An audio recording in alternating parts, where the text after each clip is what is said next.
Unit 8. To bribe or not to bribe? That is the question.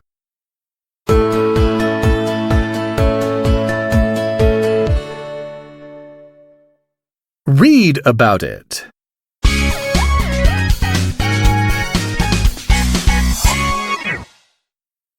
In a cafe, a man and a woman who have finished discussing a document are about to leave. "We're looking forward to working with you," says the man, taking an envelope from his jacket and pushing it across the table. "What's this?" asks the woman, who seems to be a government official. "Oh, just a thank you gift," beams the man. Peeking inside the envelope, the woman finds it is stuffed with cash. "I can't accept this," she replies. "It's not how we do business here." Offering money as portrayed in the dialogue would be similarly disapproved of in many countries.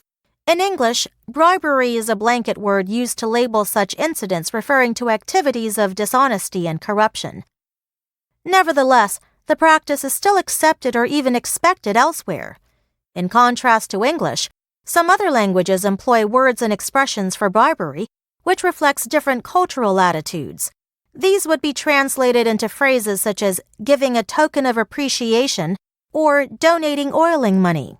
Hence, the man above might quite naturally believe his gift would be helpful in negotiating the deal more smoothly, supposedly creating a win-win situation. For example, he might be paying the woman to grant the request for manufacturing a product which was not allowed in her country.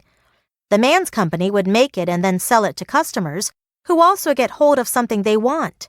In the middle, the woman would get his gift as a bonus rather than a bribe for services provided. In cultures such as the man's, the action may even be considered to establish and cement relationships in many other social situations. For instance, desperate parents of a seriously ill child might try to please the attending physician in advance of medical treatment.